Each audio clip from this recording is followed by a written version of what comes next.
Hi guys, I welcome you all to Insight This YouTube channel. So as the title of the video suggests that is it actually possible to predict the examination? Oh yes, it is completely possible. This is what toppers had been following and nobody wants you to know. So there is a strategy that is 30% of the syllabus actually leads to 60% of the examination.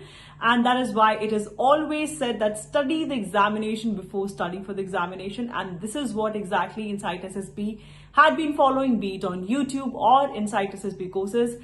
And that is why a lot of you say, अरे ma'am आपने तो question paper ही leak कर दिया, but ऐसा नहीं है. It is all about knowing the right strategy. Also giving a brief introduction about myself. So guys, I'm Vishali, have been recommended 5 times in a row from FCAT and CDS entry, had been All India ranked 26 in CDS to 2018, had given 90 plus recommendation in past 2 years.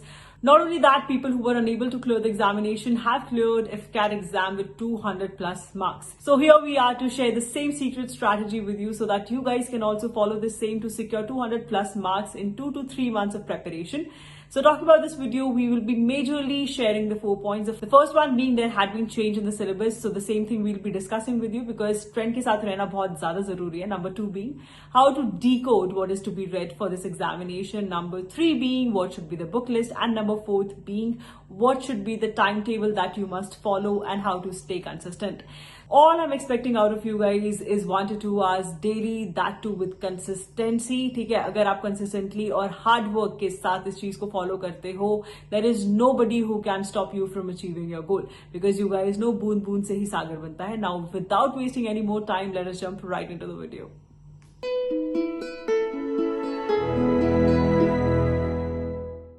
अच्छा, तो please मुझे एक बात बताइए, आप में से कितने ऐसे लोग हैं जिन्होंने 3 से 4 घंटे दिए थे एंड स्टिल FCAT क्लियर नहीं कर पाए? आई गेस बहुत सारे होंगे because they were not knowing कि एग्जैक्टली क्या पढ़ना है. उसके अलावा आप में से कुछ ऐसे भी होंगे जिनका मन ही नहीं करता है पढ़ने का, right? So I'll be dealing with all these kind of problems. Also, there must be students जो लोग कॉलेज जा रहे हैं या फिर there are people who are also doing job. तो taking consideration of all these things, I know that you have very less time, coaching वगैरह का आपके पास टाइम नहीं है. So this is going to be a self study guide that too in a limited time period कैसे पढ़ना है. Okay, so let's first discuss all the problems that we have. So अगर हम प्रॉब्लम्स की बात करते हैं, we have lot of problems. The first one being we start reading books without understanding what to study. Demand क्या examination की हम नहीं सोचते हैं, बस जो बुक्स के नाम सुने हैं, NCERT ज़रूरी हैं या फिर ये एक्स्ट्रा बुक्स ज़रूरी हैं, पढ़ते जाते हैं विदाउट अंडरस्टैंडिंग उन बुक्स में से क्या पढ़ना है. हर एग्जामिनेशन की डिमांड अलग है, हर एग्जाम में अलग तरीके के क्वेश्चंस पूछे जाते हैं, उनका फोकस अलग होता है. ठीक है, उसके अलावा हम लोग क्या करते हैं, हम सिर्फ और सिर्फ पढ़ने पे ध्यान देते हैं और क्वेश्चन प्रैक्टिस नहीं करते विदाउट अंडरस्टैंडिंग अ फैक्ट कि अभी हम लोग बोर्ड के एग्जाम्स नहीं दे रहे हैं. What we are doing right now is that हमारे पास MCQ क्वेश्चंस आएंगे, हमारे पास जो टाइम होगा that will be very very limited. And जो हमारे मोनोटोनस जो स्टडी पैटर्न रहे हैं जिसमें हमें लंबे लंबे आंसर्स लिखने होते थे, ये वो वाला टाइम नहीं है. हमें यहाँ पे क्वेश्चन दिया जाएगा, उसमें से मार्क करना है, आता है तो ठीक है, अदरवाइज गेसिंग पैटर्न्स भी होते हैं. अगर आपके पास 4 ऑप्शंस है, you can easily strike out 2 options. Also there is one more thing that you guys do, that is कि आप जो आंसर्स गिवन होते हैं उसके थ्रू आप क्वेश्चन का आंसर पता कर सकते हैं. This goes in maths. Okay, ये शॉर्टकट मेथड्स होते हैं but you all don't follow this. उसके बाद आप जो सबसे बड़ी मिस्टेक करते हो दैट इज आप अपने जो स्कूल के जो मेथड्स होते हैं ना, जो हम लंबे लंबे मेथड्स यूज करते थे to solve the questions, that is what we focus on. Because हम लोगों ने कोई कोचिंग नहीं ली, कोई गाइडेंस नहीं ली, तो हमें पता नहीं होता है कि शॉर्टकट मेथड्स जो हैं that help in these competitive examination. This is what we actually need to do. So what we do is कि हम लोग पढ़ते रहते हैं, लेकिन जरूरी नहीं है इसके लिए आपको कोई कोचिंग लेनी पड़े. ये सारी चीजें बुक्स में अवेलेबल है. आई लेट यू नो कौन सी बुक्स आपको पढ़नी है उसके लिए. ठीक है, सो प्लीज़ आप इन चीज़ों का भी ध्यान दें कि हमें जो है स्कूल वाले मेथड्स नहीं, हमें उन चीज़ों पे फोकस करना है जो डिमांड है एग्जामिनेशन की. ठीक है, और आप में से बहुत लोग जो हैं प्रैक्टिस नहीं करते हो क्वेश्चंस, तो उसकी वजह से क्या गलती करके आते हो कि गलत मार्क कर देते हो. चलो, this is not possible in FCAT because आप इसको चेंज कर सकते हो. लेकिन अगर मैं CDS, NDA एक्सेट्रा की बात करती हूँ, वहां पर क्या होता है, मार्क कर दिया बच्चों ने, 82 की जगह 83 वाला मार्क कर दिया और आगे के सारे गलत मार्क करते हुए चले गए. सो आपका एक अटेम्प्ट वेस्ट हो जाता है. तो इसलिए practice of questions according to time is very very important. उसके बाद जो प्रॉब्लम आप फेस करते हैं that is you forget everything that you have read. Examination में this is the condition, formula भूल जाते हो, जीके का जो पढ़ा था वो भूल जाते हो, ठीक है। So all this happen and this is because of lack of revision, right. And I know that you guys need help, और इस हेल्प की अगर बात की जाए तो आपको एक प्लान की ज़रूरत है, बिकॉज कंसिस्टेंसी जब ही आती है जब आपके पास एक प्रॉपर फुल प्रूफ प्लान हो। So let us plan now. पहली बात, चेंज जो हुआ है पैटर्न में एफकैट एग्जामिनेशन में, हम उस पर फोकस करेंगे। So if I talk about the change in patterns, a number of questions have changed. So if I talk about GS, तो पहले की तरह 25 questions ही आए हैं. If I talk about English, इस बार change हुआ है, पहले आते थे 25 क्वेश्चन, इस बार 30 क्वेश्चन आए हैं। रीजनिंग में पहले 32 क्वेश्चंस आते थे, इस बार क्या आए हैं 25 क्वेश्चन आए थे। एंड मैथ्स में पहले 18 क्वेश्चन आते थे, इस बार क्या आए हैं आपके 20 क्वेश्चन आए हैं। So this is the new trend that is there. तो आपको क्या करना है, ये एक ट्रेंड अभी सेट हुआ नहीं है। ट्रेंड कब सेट होता है, जब सेम चीज एटलीस्ट 2 से 3 बार रिपीट हो जाती है, तब ट्रेंड चेंज होता है। So we have to keep in mind कि ट्रेंड ये भी हो सकता है कि पुराने वाला ही फॉलो करे, ये वाले ही क्वेश्चंस आए इतने नंबर के, लेकिन ये भी हो सकता है कि ये वाला पैटर्न फॉलो करे। अगर इस बार भी सेम आते हैं so you can get a short कि हाँ भाई यही ट्रेंड होगा। Okay, now let us talk about कि जीएस में इस बार क्या देखा गया है। If I talk about GS, so इस बार जो अवेयरनेस और ऑब्जर्वेशन बेस्ड क्वेश्चन से बहुत आए हैं। दैट इज जनरल अवेयरनेस पहले नहीं पूछी जाती थी इतनी ज्यादा एग्जामिनेशन में, बट इस बार आया है। इस बार फुल फॉर्म्स भी आई थी बहुत सारी एमएसएमई सीसीपीआई की, जो नहीं देखे गए हैं, ठीक है। So these things were there. And इस बार जो डिफेंस के क्वेश्चंस थे they were very much based upon what, it was based on current happenings, उस पर बहुत ज़्यादा थे। अदरवाइज पहले इतने ज़्यादा क्वेश्चंस नहीं आते थे, ठीक है। So this is the change that we have observed. तो इस बार हमें थोड़ा सा करंट अफेयर्स पे फोकस करना पड़ेगा when it comes to AFCAT examination. But यूँ नहीं है कि आप बहुत ज़्यादा ही उसमें टाइम वेस्ट कर रहे हैं। कुछ स्टैटिक बेस्ड क्वेश्चंस होते हैं जो 100% आते ही आते हैं, उस पर ज़्यादा फॉलो करना, ठीक है। इस बार ही हमने एक और चीज़ देखी है कि जो सीडीएस में आपने देखे होंगे ना क्वेश्चन जो आते हैं, वन लाइनर्स नहीं आते, उसमें क्या आते हैं आपके स्टेटमेंट बेस्ड क्वेश्चंस आते हैं।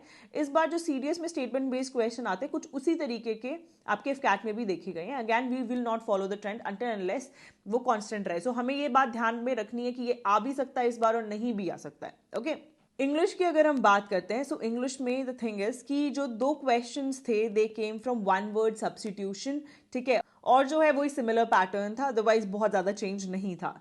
इस बार जो मेन चेंज आया है that was in reasoning. Reasoning में इस बार जो क्वेश्चंस थे, नए टॉपिक्स जो हैं वो ऐड हुए हैं। The first one being blood relation. आप प्रीवियस ईयर क्वेश्चंस देखोगे सो उसके कंपैरिजन में आपको ये टॉपिक्स और भी करने पड़ेंगे, ठीक है। डायरेक्शन से क्वेश्चन आए, सो ये नए टॉपिक्स ऐड हुए हैं। ब्लड रिलेशन से इस बार 3 क्वेश्चन आए थे, डायरेक्शन से 2। सिंबल्स की अगर हम बात करें, सिंबल्स कभी नहीं देखे गए एग्जाम में, इस बार 2 से 3 क्वेश्चन सिंबल से थे। हायर टॉलर भी आए हैं इस बार, ठीक है, 2 क्वेश्चंस देखे गए हैं। ज्योमेट्रिकल फिगर्स, ठीक है, ज्योमेट्रिकल फिगर्स जो हैं उसमें से 2 से 3 क्वेश्चंस आए हैं इस बार, ठीक है। और इस बार रैंक बेस्ड भी क्वेश्चन आया था एनालॉजी में। So these are the changes that we have seen in reasoning, और रीजनिंग में सबसे ज़्यादा चेंज आया है। अगर मैं मैथ्स की आपसे बात करूं, सो मैथ्स जो है इस बार कैसी क्वेश्चन आए हैं कि एक तो पहली बात लेंदी से सॉल्व करने काफ़ी ज़्यादा, if you don't know the tricks. And the second thing is कि स्टेटमेंट बेस्ड क्वेश्चंस आए थे, ठीक है। So these are the changes that we have seen in mathematics. इस बार थोड़ा सा जो लेवल है that is moving towards SSC side, तो टफ क्वेश्चन आए थे, okay. So if I talk about change in pattern, these are the major things. अगर आपको नोट डाउन करना है please note these things down कि कौन कौन से टॉपिक ऐड हुए हैं। Coming to the next thing, that is how to decode what comes in examination, and this is the game changer. अगर ये कर लोगे ना, so this will help you to actually achieve 200 plus बहुत ही ज़्यादा आराम से। और ये एक ऐसी चीज़ है जो सारे टॉपर्स करते हैं और जो बच्चे फेल करते हैं वो नहीं करते हैं, ठीक है। So role of PIQs is very very important. अपने जो पुराने पेपर्स हैं वो उठाओ, ठीक है। अब हमारे पास एक प्रॉब्लम है कि एफकैट में जो है आजकल ऑनलाइन एग्जाम्स हो रहे हैं, सो उसकी वजह से जो पेपर्स हैं वो अवेलेबल नहीं हो पाते। इसके लिए आप क्या कर सकते हो, you can firstly go to some websites. जो कुछ वेबसाइट्स हैं उनके पास अवेलेबल है, I will not name them, but you can just go and check and type down कि एफकैट के प्रीवियस ईयर क्वेश्चंस ऐसे करके डाल देना, एफकैट 1 2022 आपको मिल जाएंगे, ओके सो वेबसाइट पे जाओगे तो वहां पे आपको ऑलमोस्ट जो सिमिलर पैटर्न के क्वेश्चंस हैं वो देखने को मिलेंगे। हाउ, बिकॉज स्टूडेंट्स जो होते हैं वो आके अपने रजिस्टर करते हैं कि ये क्वेश्चंस आए, एंड जो क्वेश्चंस जो होते हैं जो मैच आउट करते हैं तो ये वेबसाइट्स उन क्वेश्चंस को पुट अप कर देते हैं कि ये देखे गए हैं इस बार एग्जाम में। ओके उसके बाद जो आप दूसरा काम कर सकते हो दैट इज जो एयरफोर्स की आपकी ऑफिशियल वेबसाइट है उसमें ना प्रैक्टिस पेपर्स होते हैं, तो उनको देखना क्योंकि उसमें जो पैटर्न है ऑलमोस्ट सेम होता है as per to the examination. ठीक है, यहाँ पे आपको क्वेश्चंस जो हैं वो पता चलेंगे और इन क्वेश्चंस के थ्रू आप क्या करेंगे, एक टॉपिक लिस्ट बनाएंगे। ये जीएस के लिए इंपॉर्टेंट है, फिर आपको मैथ्स और रीजनिंग और इंग्लिश का बताऊंगी मैं। ठीक है, तो ये जो है आप इसमें रिपीटेड टॉपिक की एक लिस्ट बनाएंगे। आप देखेंगे कि अच्छा जो मैंने 5 साल के पेपर उठाए हैं उसमें से जो सबसे ज़्यादा रिपीटेड क्वेश्चन है, एक तो ये है कि ये पर्टिकुलर जो टर्म है कौन से स्पोर्ट्स से एसोसिएटेड है। ठीक है, प्लेयर्स के रिगार्डिंग क्वेश्चन आएंगे। हिस्ट्री तो इतनी ज़्यादा प्रोमिनेंट है कि उसमें पता है कहाँ से क्वेश्चन आने वाले हैं। एक तो आपसे हमेशा फर्स्ट एंड लास्ट जो किंग्स हैं वो पूछ लेते हैं। ओके, उसके बाद आपसे आईएनसी के रिगार्डिंग क्वेश्चन पूछा जाता है। उसके बाद आपसे ट्रैवलर्स वाले क्वेश्चन पूछे जाते हैं। ठीक है, ये मेरी काफ़ी वीडियोस भी अवेलेबल हैं जो मैं हर बार इफ कैट के लिए डालती हूँ और इस बार भी डालूंगी। So don't need to take tension, यहाँ से आपको एटलीस्ट 7 to 8 क्वेश्चंस मैं आपके कवर करा दूंगी। ठीक है, जो मैं आपको यूट्यूब पे देती हूँ। सो एक रिपीटेड टॉपिक की लिस्ट बनाओ अच्छे से। ठीक है, ये ऑब्जर्व करोगे आप 5-6 साल के जो पैटर्न है उससे। जब आप एक लिस्ट रेडी कर लोगे तो आपको पता होगा कि एग्जैक्टली कहाँ से पढ़ना है। ठीक है, साइंस की भी अगर बात करते हैं तो साइंस में इन डेप्थ नहीं पढ़नी है जैसे हम सीडीएस के लिए पढ़ते हैं। बहुत स्पेसिफिक टॉपिक्स हैं जहाँ से क्वेश्चन आते हैं। You can also check this same on Insight SSB course. तो इनसाइट एसएसबी जो है अभी रिसेंटली अपना एक जीके वाला जो कोर्स है वो भी रिलीज करेगा और आपका जो कैट 2022 का जो कोर्स अवेलेबल है उसके अंदर भी ये टॉपिक्स आपको अवेलेबल हो जाएंगे। सो एक बार वहां जाके चेक कर लेना कि कौन से टॉपिक्स है जहां से क्वेश्चन आते हैं और बस इन टॉपिक्स को ही पढ़ना। ठीक है, अगर ज़्यादा टाइम नहीं है टू फाइंड आउट कि कौन कौन से टॉपिक्स आते हैं, जाके जस्ट चेक कि अच्छा साइंस में हमने कौन से वीडियोस डाले हुए हैं, नाम से डाले हुए हैं, उन्हीं टॉपिक्स को किसी भी बुक से कवर कर लेना। एंड बुक इसमें जो एनसीईआरटीज और आप जो लक्ष्मीकांत है ये सब फॉलो करते हैं ना सीडीएस वगैरह के लिए, please don't do the same because इस एग्जाम की डिमांड नहीं है। उन बुक्स के थ्रू आपका जो है टाइम वेस्ट होगा, आपका पेपर क्लियर नहीं होगा। इसके लिए बुक्स की जगह आप टॉपिक पे ज़्यादा ध्यान दो। और ये जो टॉपिक्स हैं आप काफ़ी बुक्स हैं जिससे कवर कर सकते हो, जैसे एफ कैट की जो आपकी अरिहंत की बुक आती है उससे भी देख सकते हो आप। ठीक है, सेकेंडली ल्यूसेंट भी एक अच्छी बुक है, इधर से भी आप चेकआउट कर सकते हो। ठीक है, बुक्स तो मैं आखिरी में डिस्कस करने वाली हूँ आपके साथ, तो उधर भी देख लेना। ठीक है, तो टॉपिक्स अगर आपको देखने कौन से कवर करने आप यहाँ पे देख लेना। इसमें बहुत लिमिटेड वीडियोस में बहुत लिमिटेड टाइम पीरियड में सिर्फ वो सेक्शंस कवर्ड है जहां से क्वेश्चन देखे जाते हैं एग्जाम में। ठीक है, the next one being type of question जो एग्जाम में आ रहे हैं। प्रीवियस ईयर क्वेश्चंस का ये भी एक मेन मोटिव होता है बिकॉज देखो अगर मैं टॉपिक्स की बात करूँ जैसे परसेंटेज की बात करती हूँ या फिर डिजीजेस की ही बात कर लेती हूँ या फिर मैं आपसे ट्रैवलर्स की बात कर लेती हूँ, हिस्ट्री की किसी भी सेक्शन की बात करती हूँ, तो देखो क्वेश्चंस तो ये हर एग्जाम में आ रहे हैं, बैंकिंग वगैरह सिलेबस तो सेम ही है ना, लेकिन टाइप ऑफ क्वेश्चन जो एग्जाम में आ रहे हैं वो डिस्टिंग्विश करता है एक एग्जाम को दूसरे एग्जाम से कि वो या तो टफ एग्जाम है कि नहीं होता है या फिर टफ एग्जाम नहीं है। ठीक है, तो टाइप ऑफ क्वेश्चन कैसे होते हैं, देखो या तो स्टेटमेंट बेस्ड क्वेश्चंस आते हैं। स्टेटमेंट बेस्ड में क्या होगा, आपको 2-3 स्टेटमेंट दी होंगी और पूछा जाएगा अच्छा फर्स्ट एंड सेकंड करेक्ट है, थर्ड फोर्थ करेक्ट है। तो ये वाले जो है ये टफ क्वेश्चन होते हैं और इस बार ये एग्जाम में देखे गए हैं। ठीक है, देन होते हैं सिंगल लाइनर्स। ये ही क्वेश्चन है जो कि ज्यादा आते हैं आपके एफकैट एग्जाम में। अगर इस बार भी 25 क्वेश्चन आए थे तो उसमें से 20 क्वेश्चन से ज्यादा तो सिंगल लाइनर ही क्वेश्चंस थे आपके, तो आपको ज्यादा टेंशन लेने की जरूरत नहीं है। ठीक है, थर्ड आते हैं कि नॉलेज बेस्ड क्वेश्चन आ रहे हैं या फिर ऐसे क्वेश्चन आ रहे हैं जो आपको रट्टा मारने की जरूरत है, मतलब क्रैमिंग वाले क्वेश्चंस आ रहे हैं। तो अगर मैं आपसे बात करूं सीडीएस वगैरह यूपीएससी एग्जाम की, वो इसलिए टफ होते हैं क्योंकि वो नॉलेज बेस्ड क्वेश्चन होते हैं। लेकिन अगर मैं बात करूं एफकैट की, ये ज्यादातर क्रैमिंग बेस्ड है, तो इसके लिए आपको क्या चाहिए, एक रिपीटेटिव रिवीजन की जरूरत है। अगर आप एक बार पढ़ लोगे, आपको ऐसा नहीं है कि आपने समझा और आपने क्वेश्चन मार्क कर दिया, नहीं, यहाँ पे आपको थोड़ा रटना पड़ेगा। इसलिए यहाँ पे रिवीजन का बहुत ज्यादा इंपॉर्टेंट रोल है क्योंकि जो टर्म एसोसिएटेड है रटनी ही है, कोई अदर ऑप्शन है नहीं। तो रोज उसको अपने सामने रखो। एक ना मतलब प्रिंट आउट्स निकाल लो, अपने प्रिंट आउट निकाल के उनको सामने रखो। अच्छा ये टर्म इससे एसोसिएटेड है, रोज सुबह उठते ही एक बार नजर मार लो इसमें कि अच्छा ये टर्म्स हैं। तो उससे क्या होगा, रोज रोज एक बार उसे देखोगे ना तो वो आपको याद हो जाएगा। और ये क्वेश्चन 100% आने ही है। जब आपको पता है कि 25 क्वेश्चन में से 5 क्वेश्चन इस सेक्शन में से आने ही आने हैं, तो उसको क्यों ना याद कर लिया जाए, right. Moving on to the next thing that is maths, reasoning और इंग्लिश। देखो अभी मैंने आपके साथ जीके जो है वो डिस्कस किया है कि कैसे हम लोग अपने प्रीवियस ईयर क्वेश्चंस को यूज कर सकते हैं। अब मैं मैथ्स, रीजनिंग और इंग्लिश की बात करूंगी। देखो अगर मैं इसकी बात करूं तो इसका सेट पैटर्न है और सेट टाइप ऑफ क्वेश्चंस हैं, ठीक है। आप अगर देखना चाहो तो ये देख लेना कि इस बारी एग्जैक्टली जो क्वेश्चंस थे 80% क्वेश्चन जो थे रीजनिंग के या फिर अदर सेक्शंस के, वो एज इट इज हमारी टेस्ट सीरीज में से आए थे, ठीक है। As it is test series में से आने का ये मतलब है कि हम लोग जो हैं क्या करते हैं, टॉपिक्स जो हैं वो पढ़ाते हैं। आई विल टेल यू कैसे पढ़ाते हैं, वो आगे आपको मैं समझाऊंगी, ठीक है। तो टॉपिक्स जो पढ़ाते हैं उसमें कुछ ऐसे ही 20 या 25 क्वेश्चन हम लोग डिस्कस करते हैं। उसके बाद आपको असाइनमेंट प्रोवाइड करते हैं जिसमें 30 क्वेश्चन के आसपास होते हैं, ठीक है। और उसके बाद आपको दिए जाते हैं टेस्ट सीरीज। टेस्ट सीरीज होते हैं आपके full length test, around 10 test होते हैं वो, ठीक है। तो आप एक बार टोटल करके देखो, आपको टॉपिक वाइज अगर देखें ना तो नॉट मोर देन 60 क्वेश्चन आ गए, 60 to 70 क्वेश्चन आपको सॉल्व करने होते हैं और इसी में से डायरेक्ट क्वेश्चन आपको एग्जामिनेशन में देखने को मिलते हैं। What else will help you more than this, ठीक है। तो ये मैं कैसे कर पाती हूँ, the best way and the best method to understand क्या क्वेश्चंस आ रहे हैं ना, वो सिर्फ एक ही तरीका है। Let me discuss that with you.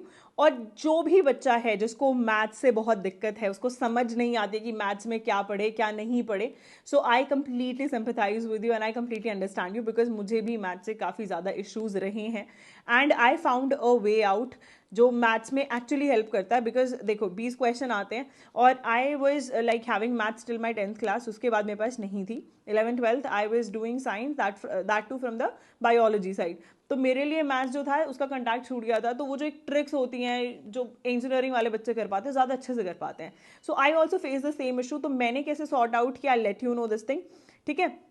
देखो मैथ्स का फियर रिमूव करने का सिर्फ एक ही तरीका है, ठीक है। सबसे पहले हम लोग मूव ऑन करेंगे understand the basics. What do we mean by understanding the basics. देखो आपने एक चीज़ देखी होगी कि जो स्कूल में पढ़ाते थे वो ऐसे क्वेश्चंस थे, वो लेंदी होते थे पहली बात तो, है ना। एंड प्रॉपर हमें मार्क्स किस बेसिस पे मिलते थे, we use to get it कि अच्छा ये स्टेप है, ये स्टेप है, ये स्टेप है, स्टेप वाइज हमें क्या थे, मार्क्स मिलते थे। तो इस वजह से हम लोग क्या करते थे, हम लोग मिस आउट हो जाते थे ऑन द फैक्ट कि हम लोग शॉर्टकट्स भी यूज़ कर सकते, दिमाग में भी सॉल्व कर सकते। आपने देखा होगा काफ़ी स्कूल में ऐसे बच्चे होते थे जो दिमाग में बैठे बैठे सॉल्व कर देते थे, टीचर सॉल्व करती थी उससे पहले आंसर बोल देते थे, right. So the fact here is कि हमें देखो अंडरस्टैंड करना पड़ेगा पहले बेसिक्स, जैसे परसेंटेज वगैरह। आपको कोई भी कोचिंग सेंटर आज की डेट में, आप एसएससी की चले जाओ, बैंकिंग चले जाओ, कोई आपको बेसिक्स नहीं समझाएगा। इसमें आपको खुद थोड़े से एफर्ट्स मारने पड़ेंगे। परसेंटेज क्या है, एसआई क्या है, सिंपल इंटरेस्ट क्या है, मतलब अपना सीआई क्या है, ये सब आप क्या करो, एक अपनी वीडियोस जो हैं कोई भी यूट्यूब पे जो छोटे क्लासेस को पढ़ाते हैं ना, उनकी एक बार थोड़ी सी वीडियोस देख लो टू अंडरस्टैंड कि इसका बेसिक्स क्या है, ठीक है। परसेंटेज आपको मुश्किल से आधा घंटा लगेगा कि अच्छा परसेंटेज ये है, बिकॉज देखो हमें लॉन्ग लेंथ मेथड तो यूज करने नहीं है, लेकिन बेसिक समझना इसलिए जरूरी है ताकि हमारे दिमाग में क्लैरिटी हो कि एग्जैक्टली व्हाट इज परसेंटेज, ठीक है। Once you are done with this, उसके बाद आप स्टार्ट करोगे कि टाइप ऑफ क्वेश्चंस क्या आते हैं। देखो जैसे हमारा जो कोर्स है उसमें मैंने कैसे कवर करवा रखा है, तो जैसे परसेंटेज पढ़ाना स्टार्ट किया तो परसेंटेज में हमने टाइप्स कवर करी, जैसे परसेंटेज टू फ्रैक्शन, ठीक है, इनकम एक्सपेंडिचर और सेविंग वाले टाइप के question, less and more than question, statement based question, variable या number based, increase decrease basis पे, सक्सेसिव इंक्रीज के बेसिस पे, ठीक है, मिक्सचर एंड एलिगेशन के बेसिस पे। तो अगर आपको मन कर रहा है तो आप ये जो टाइप्स हैं ये हमारे खुद के जो वीडियोज हैं उसके ऊपर जो टॉपिक्स होंगे ना उधर से देख लेना और उसको बुक से कवर कर लेना, जो बुक मैं आपको सजेस्ट करने वाली हूँ, ठीक है। इसी तरीके से जो ट्रेन्स हैं उसमें अगर हम बात करें कि किस तरीके के क्वेश्चन है, सेम डिपार्चर टाइम है या डिफरेंट डिपार्चर टाइम है, तो इसमें जो है कुछ मेथड्स यूज होते हैं, ये टाइप ऑफ क्वेश्चन होते हैं और उसके मेथड्स के थ्रू जितनी ज़्यादा आप क्वेश्चन प्रैक्टिस करोगे, ठीक है, इसलिए मैं कहती हूँ एमसीक्यू सॉल्व करने बहुत ज़्यादा ज़रूरी है, because time is there, okay, clock पूरे टाइम टिक कर रही है ऑन योर हेड, तो आपके पास कम टाइम है, इस बेसिस पे आप लोग क्वेश्चन सॉल्व करो, ठीक है। Once you are done with understanding कौन से टाइप ऑफ क्वेश्चंस आते हैं, उसके बाद उसके शॉर्टकट मेथड करो। अगर आप सोचते हो आज भी बैठ के कि मैं स्कूल की तरह जो है सॉल्व करूंगा, it will not help you out at all, ठीक है। आपका बस एक मोटिव होना चाहिए, अगर आप मैथ से डरते हो तो एटलीस्ट सिर्फ इतना सॉल्व कर लो जो हर कोई सॉल्व कर पा रहा है। अगर आज की डेट में 20 क्वेश्चन आए और पहले 18 क्वेश्चन आते थे, तो इसमें से 12 क्वेश्चंस अगर 18 की बात करें और एटलीस्ट 14 क्वेश्चंस अगर 20 क्वेश्चंस की बात करें, तो ऐसे हैं जो कि बहुत ही बेसिक टाइप के क्वेश्चन आते हैं और हर कोई इन्हें सॉल्व कर पाता है बिना दिमाग यूज करे और लेंदी भी नहीं होते हैं, ठीक है। तो आपका जो मेन मोटिव होना चाहिए दैट इज जो हर कोई कर पा रहा है, that I am also able to do. So instead of feeling nervous about these 6 question जो आपसे रह गए हैं, आप उस पर फोकस करो जो सब लोग कर पा रहे हैं. ठीक है, जो ऑलमोस्ट 70% जनता से सॉल्व हो पा रहा है वो आपको भी करना है. देखो, हमें 100% मार्क्स नहीं लेके आने हैं. हमारा जो मेन मोटिव है दैट इज कि हम सेक्शनली इतने मार्क्स लेके आ जाएं कि हमारे 200 प्लस मार्क्स आ जाएं. ठीक है, और 200 प्लस मार्क्स लाने के लिए आपका हर सब्जेक्ट बहुत अच्छा होना जरूरी नहीं है. अगर आपका 1 से 2 सब्जेक्ट बहुत अच्छे हैं और उसके अलावा जो 3rd और 4th सब्जेक्ट है वो बहुत मॉडरेट है, उससे भी काम चल जाएगा. तो अपना मेन एम ये रखो. तो आपको इस चीज पे ध्यान देना है कि जो मेरे सेक्शन अच्छे हैं उसमें तो मेरे को मार्क्स लाने ही लाने हैं, कि मैं उसमें मुश्किल से 2 से 3 क्वेश्चन छोड़ूं, लेकिन जो पार्ट मेरे वीक हैं उस पर मैं इतना ध्यान दूं कि हाँ, जो इंपॉर्टेंट क्वेश्चन है जो सब कर पा रहे हो वो मैं कर पा रहा हूं. उसके अलावा अगर छूट भी जा रहा है तो it is not creating any issues for me, because 200 plus is the aim. Okay, now talking about the reasoning section. So देखो, रीजनिंग का सिर्फ एक ही तरीका है, that is type of questions देख के और उसमें किस टाइप के क्वेश्चन आ रहे हैं उसकी मैक्सिमम प्रैक्टिस करो. ठीक है, जो आपका इंग्लिश सेक्शन है और एक आपका जो रीजनिंग सेक्शन है, ये 2 ऐसे सेक्शन हैं जिसमें आप जितनी ज़्यादा प्रैक्टिस करोगे उतनी ज़्यादा आपके चांसेस हैं कि you will be able to perform better. ठीक है, तो इसमें हम लोगों ने क्या किया है, how we follow out things is कि हमने टॉपिक वाइज सबसे पहले बेसिक समझाए हैं कि how to go for these type of questions. आप कैसे, अगर 4 आपको गिवन है ऑप्शंस, उसमें से स्ट्राइक आउट सबसे पहले कैसे करो, और फिर इनमें से बहुत ईजी हो जाता है फाइंड आउट कि अच्छा ये क्वेश्चन का आंसर ये होने वाला है. ठीक है, तो हमने सबसे पहले बेसिक समझाए हैं, उसके बाद इसी के प्रैक्टिस क्वेश्चंस आखिरी में मिलते हैं, और उसके बाद मिलते हैं ये असाइनमेंट्स के बाद आप होते हैं लाइव डाउट सेशंस, और once you are done with all of this thereafter you get जो फुल लेंथ टेस्ट होते हैं. ठीक है, सो इससे क्या होता है, you are able to understand firstly method, किस तरीके से करना है सॉल्व, क्या एक शॉर्टकट मेथड है, क्या ऐसा मेथड है जिसे आप जल्दी सॉल्व कर सकते हैं. उसके बाद practice makes you perfect. Once you start practising you understand कि अच्छा अगर इस टाइप का क्वेश्चन आएगा तो इस तरीके से सॉल्व करना है. सो रीजनिंग और इंग्लिश, ठीक है, ये 2 ऐसे सेक्शंस हैं जहां पर आपकी जो मार्क्स हैं वो सिर्फ और सिर्फ प्रैक्टिस के बेसिस पे आएंगे. तो इसमें एक चीज है, सबसे पहले थोड़ा सा टॉपिक को समझो. ठीक है, I let you know the book जिससे आपको समझना है.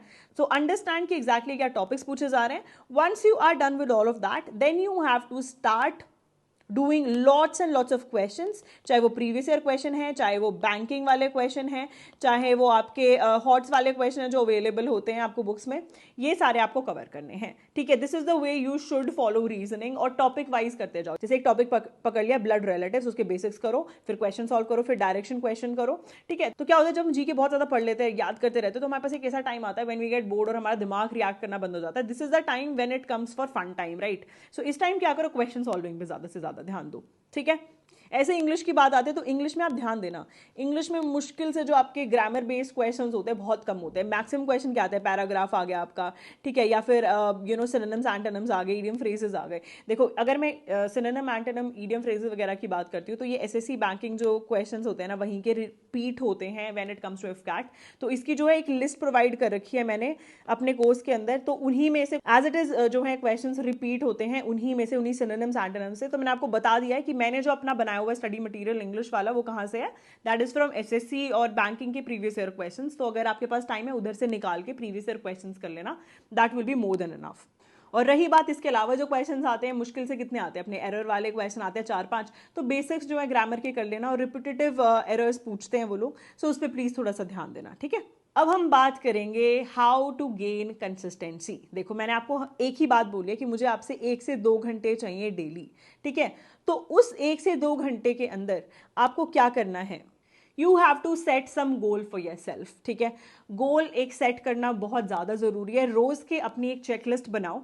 ठीक है, रोज़ देखो कि अच्छा मुझे ये सेक्शंस हैं जो कवर करने हैं. ओके, उसके बाद आपको एक मोटिवेशन रखनी पड़ेगी. मोटिवेशन कैसे रख सकते हो आप, देखो आपको याद होगा बचपन में मैम चॉकलेट देती थी, है ना, अगर हम लोग अच्छा परफॉर्म करते थे, तो हमारा माइंड आज की डेट में भी उस चीज़ में सेट है कि अगर हम मोटिवेशन रख के पढ़ते हैं तो we are able to study better.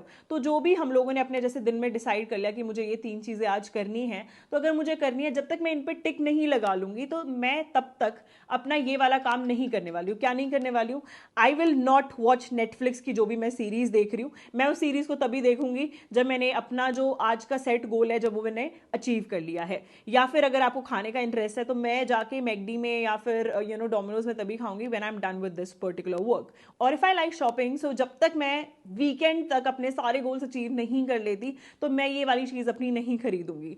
या फिर मुझे अगर गेम खेलने का बहुत ज्यादा शौक है तो मैं ये गेम जब तक नहीं खेलूंगा जब तक मैं आज अपना गोल अचीव नहीं कर लेता, ठीक है। और हमेशा क्या करो, जो भी आपका स्टडी डेस्क है उसके सामने एक अपना रोज का गोल सेट करके लगा दो, या फिर अपने मंथली प्लान्स लगा दो कि मुझे रोज ये करना है, और अपना फिर रोज मॉर्निंग में एक टू डू लिस्ट बना लो, ठीक है, जैसे मैंने आपको भी शो किया। तो ऐसे बना के आप जब काम करोगे ना तो आप में कंसिस्टेंसी आएगी, आपके पास एक मोटिवेशन फैक्टर रहेगा, ठीक है। Now the next thing that is there is how to remember things। और यहाँ पे बच्चों को सबसे ज़्यादा दिक्कत होती है क्योंकि उनको चीज़ें याद नहीं रहती। चीज़ें इस वजह से याद नहीं रहती क्योंकि आपको पता नहीं है पढ़ना कैसे है, सिर्फ नए नए टॉपिक्स उठा के पढ़ते रहते हो, वैसे काम नहीं चलेगा। देखो कैसे पढ़ना होता है, आपका जो डे है वो डिवाइड होना चाहिए। अगर आप 2 घंटे पढ़ रहे हो आपके 3 पार्ट्स में डिवाइड होना चाहिए। 50% आपका जो टाइम है नया टॉपिक पढ़ने में जाना चाहिए, और 50% टाइम जो है आपका ऐसा जाना चाहिए जिसमें आप रिविजन कर रहे हो और उसके साथ आप क्या कर रहे हो, क्वेश्चन प्रैक्टिस कर रहे हो, ठीक है। सो आपको इस चीज़ पे फोकस करना पड़ेगा। अगर आपने ये चीज़ रेगुलरली कर ली तो मैं आपको एक बात बता रही हूँ, consistently if you follow this thing और अपने रोज के डेली टारगेट्स आप अचीव कर पा रहे हो तो nobody can stop you from clearing this examination with 200+ marks, because आपको पता है क्या आ रहा है, आपको ये पता है उसको कैसे पढ़ना है एंड कैसे रिवाइज करना है, आपको सारी चीजें याद रहेंगी, ठीक है। और आखिरी मंथ में आपको क्या करना है, देखो ये तो आपको 2-3 महीने जो भी आप पढ़ रहे हो उसमें करना है। लास्ट 1 मंथ की अगर मैं बात करूं, last 1 month should go just on revision, जो आपने पढ़ लिया है। आपको 2 महीने के अंदर आपको एम बनाना है कि मैं अपने बेसिक टॉपिक्स कवर कर लूं, और जो लास्ट का मंथ है उसमें मैं रिविजन करूंगा, ठीक है। और लास्ट 1 मंथ जो रिविजन है उसके साथ मैं क्वेश्चन प्रैक्टिस करूंगा, बिकॉज आपको पता है जो एग्जाम है उसमें कैसे क्वेश्चन आ रहे हैं, एमसीक्यू क्वेश्चन आ रहे हैं। सो जब तक आपका दिमाग ट्रेंड नहीं है एमसीक्यू बेस्ड क्वेश्चन करने के लिए, जब तक आप टाइम के अकॉर्डिंग क्वेश्चन नहीं कर पा रहे हो, until unless the clock is not ticking in your head, you'll not be able to do all the question in the examination, and for sure out of those questions आप पक्का 20 से 25 question attempt भी नहीं कर पाओगे। ऐसा आपके साथ होगा अगर आप क्वेश्चन प्रैक्टिस नहीं करोगे और सिर्फ पढ़ते रहोगे, ठीक है। क्वेश्चन प्रैक्टिस से आपको पता चलता है एलिमिनेशन कैसे करना, आपको ये पता चलता है आपको कितने क्वेश्चन करने चाहिए, ज्यादा से ज्यादा टेस्ट सीरीज लगाओ, ठीक है। Now let us talk about the timetable। तो timetable जो है this I am going to provide to my course students who are going to be into FCAT to 2022 course। और इसका जो बैच है second that is going to start on 20th May in case you want कि आपको एक strategized और बहुत अच्छी तरीके से प्रिपेयर कराया जाए, so you can go for this particular batch, ठीक है। और ये जो आपको 200+ लिख के दिया है ना, this is not something that is just for show off, okay, this actually happens। और अगर आपका मन है तो आप ये प्लीज देख लीजिए।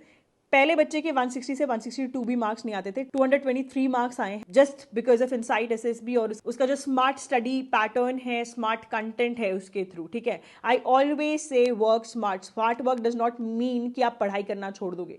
स्मार्ट वर्क जस्ट मीन्स कि जो हार्ड वर्क कर रहे हो वो डायरेक्शनल है, ठीक है। ऐसा नहीं है कि किसी भी तरफ अंधाधुंध आप पढ़ाई कर रहे हो, ठीक है। This time you can see 200+ marks ये आए हैं, ठीक है। उसके बाद 204 मार्क्स आए हैं। So this is something that we feel so happy about, ठीक है। इस बच्चे के 190 के आसपास एवरेज बन रहे थे जब वो इनसाइड एसएसबी के मॉक टेस्ट कर रहा था, और देखो उसके near about the same, that is 200 के अराउंड मार्क्स उसके आए हैं। So this is such a happy feeling कि बच्चे जो हैं they are able to achieve whatever they plan for after getting into the courses. Also if you wish, आप जाओगे इनसाइड एसएसबी का जो ऑफिशियल पेज है उस पर, यहाँ जाके कैट का जो ये रिजल्ट है ना, एक बार इस पर क्लिक करना और चेक कर लेना। और इसमें बहुत सारे इंस्टाग्राम अकाउंट्स भी होंगे बच्चों के, एक बार उनके क्लिक करके पूछ लेना कि how was the course, you will get to know how amazing this course was. इसमें वीडियो लेक्चर्स हैं best part. I do understand college going students हैं, उनके पास इतना ज़्यादा टाइम नहीं होता। जॉब वाले बच्चे हैं कि रोज़ लाइव लेक्चर 2 घंटे के अटेंड करें, इतना टाइम किसी के पास नहीं होता है, ठीक है। सो इसके लिए बेस्ट क्या है, वीडियो लेक्चर है, देखो, उसके बाद असाइनमेंट सॉल्व करो, और हमारा जो टाइम टेबल है उसके अकॉर्डिंग सॉल्व करो, ठीक है। उससे क्या होगा, जो लाइव डाउट सेशन की डेट्स है उस दिन आप लाइव डाउट सेशन में अपने डाउट्स पूछ सकते हो, आपके डाउट्स क्लियर हो जाएंगे, ठीक है। उसके बाद आपको टेस्ट सीरीज लगानी है, बस। This is all you need when it comes to FCAT examination, ठीक है। और इसका एक और बेनिफिट भी है, if I talk about this particular course, इसका एक बेनिफिट ये भी है कि पहली बात तो आपको एक कम्युनिटी मिल जाती है जिसके साथ आप मोटिवेट होकर पढ़ते हो, ठीक है। मतलब एक पूरा आपका एक ग्रुप बन जाएगा जिसमें आप सब लोग रोज मोटिवेट होते रहोगे कि हाँ भाई आज पढ़ना है, आज ये गोल अचीव करना है। राइट गाइडेंस मिल रही है under the right mentorship. I have not only clear the written but मैं एसएसबी भी क्वालिफाई कर चुकी हूँ, मुझे पता है एग्जैक्टली एग्जाम में क्या आता है। पिछले 2 साल से इतने अच्छे रिजल्ट्स प्रोवाइड कर रहे हैं हम लोग, ठीक है। इवन जो टीचर्स हैं, they are the ones who have scored like tremendously good marks in AFCAT, ठीक है। सो हमारा ऐसा नहीं है कि द टीचर्स आर दोज जो मैथ्स के experts etcetera, they are experts of AFCAT examination, ठीक है। राइट गाइडेंस है, राइट मेंटरशिप है, you will have targets to achieve, और जो पैटर्न है, जो क्वेश्चंस है, जो मटेरियल है, that is as per to the demand of the examination, ठीक है। अब एक बार जल्दी से टाइम टेबल की बात कर लेते हैं। सो टाइम टेबल आपका कैसा होना चाहिए? सो time table should be like 2 months में आपको पूरा सिलेबस कवर करना है टॉपिक वाइज, जैसे मैंने आपको बताया exactly in the similar pattern. और अगर आपको अपने जो स्टडी डेस्क के सामने मन कर रहा है टाइम टेबल लगाने का, तो जो इनसाइट एसएसबी का 20 मई को कोर्स रिलीज हो रहा है ना, उसका मैं क्या करूंगी, I will be uploading this particular 20 तारीख को ही अपलोड होगा, तो आप डाउनलोड कर लेना इनसाइट एसएसबी ऐप। उसमें आपको ये टाइम टेबल देखने को मिल जाएगा। उस टाइम टेबल का क्या करना, उसको प्रिंट करा के और अपने, and this is not paid, okay, ये आप सब लोग एक्सेस कर सकते हो, not an issue. Time table I will unlock for everyone, you all can see it. तो इसको प्रिंट करा के अपने डेली टारगेट्स के लिए अपने डेस्क के सामने लगा लेना और रोज अपना टिक करते रहना कि भाई ये भी हो गया, ये भी हो गया, ठीक है। और टाइम टेबल कैसा होना चाहिए, 2 मंथ में आपको सब कवर करना है। लास्ट मंथ जो है उसमें आप रिविजन ही रिविजन करोगे और एमसीक्यू करोगे, ठीक है। और ये जो 2 मंथ में पढ़ रहे हो ना, इसका मतलब ये नहीं है कि आप वो छोड़ दोगे जो मैंने आपको बताया। इसमें 50% रोज नया करोगे और 50% आपके एमसीक्यू सॉल्विंग होनी चाहिए और उसके साथ साथ रिवीजन होनी चाहिए। This should be the pattern, और ये एक साइंटिफिक मेथड है by which all toppers remember कि उन्होंने क्या पढ़ा था, ठीक है। This is the only way out. So time table के लिए क्या करोगे, एक बार इनसाइड एसएसबी आप डाउनलोड कर लो। एक बार प्लीज कमेंट सेक्शन में बताओ अगर आपको टाइम टेबल प्रिंटेबल फॉर्म में चाहिए, तो आई आस्क माय टीम कि वो आपको जो ये टाइम टेबल है ये आपको पीडीएफ फॉर्म में आप बस मैसेज कर देना कि please send the time table for AFCAT batch, वो आपको फॉरवर्ड कर देंगे। अगर आप ये चाहते हो तो प्लीज एक बार मुझे कमेंट कर दो कि ma'am please provide time table print PDF format में फ्रॉम योर टीम। तो अगर आप लोगों को रिक्वायरमेंट होगी सो आई विल मेक श्योर कि मेरी टीम जो आपको फॉरवर्ड कर देगी, ठीक है। अब एक बार हम बुक्स की बात कर लेते हैं because books are very very important.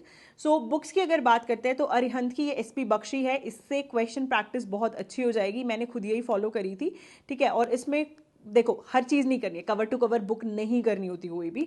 इसमें वही है, टाइप ऑफ क्वेश्चंस ढूंढो जो एग्जाम में आते हैं उसके अकॉर्डिंग पढ़ो। Same comes with RS Agarwal. RS Agarwal की दोनों बुक है, एक मैथ्स की भी है और एक आपकी रीजनिंग की है। तो इस वाली बुक से आप मैथ्स और रीजनिंग कर लेना। सो this is very very good book. और इसके अलावा एफकैट की जो है अरिहंत की भी बुक आती है एक, तो वो भी आप फॉलो कर सकते हो। लेकिन उसमें ना मैथ्स के क्वेश्चन की जो लेवल है ना उतना अच्छा नहीं है, क्योंकि अब जो मैथ्स का लेवल है ना वो एसएससी की तरफ मूव ऑन कर रहा है, तो ये बुक ज़्यादा अच्छी है। और देखो अगर इतनी ज़्यादा आपको मेहनत नहीं करनी, देखो if you put down the cost of total books, तो जो बुक्स की टोटल कॉस्ट है that is more than what you will spend on the course. And talking about these books also, इसमें भी आपको बहुत मेहनत करनी पड़ेगी, फाइंड आउट करना पड़ेगा क्या पढ़ना है क्या नहीं। लेकिन जो आपको कोर्स है उसमें बहुत स्पेसिफिक मटेरियल मिल रहा है, तो आपकी कंप्लीटली चॉइस है खुद की। अगर आप चाहो तो यहाँ से पढ़ लो, आपका मन कर रहा है तो you can even go for the courses that we have suggested, ठीक है। और अब इसके बाद मैं आपसे बस एक छोटी सी हार्ट टू हार्ट टॉक करना चाहूंगी। देखो coaching guidance, this is not the way out. मेहनत आपको ही करनी है, कोई भी कोचिंग एग्जाम क्वालिफाई नहीं कराती, और हम तो सिर्फ गाइडेंस के लिए हैं, ठीक है। जो हमारे स्टूडेंट्स हैं जो एग्जाम क्वालिफाई करते हैं वो खुद की वजह से एग्जाम क्वालिफाई करते हैं, वो खुद की मेहनत की वजह से क्वालिफाई करते हैं। We are not the reason. हमने तो सिर्फ मोटिवेट किया है, हमने सिर्फ गाइडेंस मतलब प्रोवाइड की है कि ये पढ़ लो, ये मत पढ़ो, आज रिवाइज कर लो, आज ये टेस्ट कर लो, ठीक है, आज हमसे डाउट्स पूछ लो। हम सिर्फ इतनी मदद कर सकते हैं, लेकिन फाइनली कोर्स लेके कोई एग्जाम क्वालिफाई नहीं होता है, ठीक है। जब तक आप उस कोर्स को फॉलो नहीं कर लेते, जब तक आप उस कोर्स को इन डेप्थ नहीं पढ़ लेते, जब तक आप प्रैक्टिस नहीं कर लेते, कोई भी कोर्स आपको एग्जाम क्वालिफाई नहीं करा सकता है, ठीक है। कोई भी कोचिंग नहीं क्लियर करा सकती है। सो प्लीज मेक श्योर, चाहे बुक्स फॉलो कर रहे हो, चाहे फ्रेंड्स की गाइडेंस, चाहे फ्रेंड्स की एडवाइस फॉलो कर रहे हो, चाहे कोई कोर्स फॉलो कर रहे हो, कुछ भी कर रहे हो, प्लीज मेक श्योर कि जो फाइनली मदद करेगा ना, that is going to be your efforts, your मेहनत, दैट टू स्मार्ट वर्क वाली मेहनत। ऐसा नहीं है मेहनत करे जा रहे हो गधों की तरह, ठीक है। सो प्लीज मेक श्योर कि आप जो है अपना बेस्ट दो। Think about the uniform you want to wear, always plan out your studies according to that. Think about the date when you will be passing out from your academy and your parents will be there with you. Think about that motivation factor कि क्यों for join करनी है, रोज उस चीज़ को दिमाग में रखो, because जब तक वो चीज़ मन में नहीं होगी ना, तब तक गोल अचीव करना डिफिकल्ट हो जाता है. एक मोटिवेशन फैक्टर बनाओ अपने लिए, छोटे छोटे से ट्रीट्स रखो, ताकि ये जो 2-3 महीने का प्रोसेस है ना, ये बहुत ईजी हो जाए आपके लिए. और also inside SSB is always there. We are going to get you very nice videos this time, and I am making sure कि इस बार मैं आपके लिए लाइव वीडियोज लेके आऊंगी. ठीक है, सो इस बार जो आखिरी का मंथ रहेगा, उस टाइम हम लाइव इंट्रैक्शन करेंगे एंड लाइव क्वेश्चन सॉल्व करेंगे, and I am very sure it is going to help you out a lot on YouTube as well. So all the best guys, please follow this methodology. It is going to help you immensely to achieve your goal, and keep working smart. Also share this video with your friends because it will help them also. तो थोड़ा बहुत contributive बनो अपने friends की life में भी. ठीक है, so all the best guys. I am just waiting to see you all into that uniform, and I'm very sure that you'll make it someday.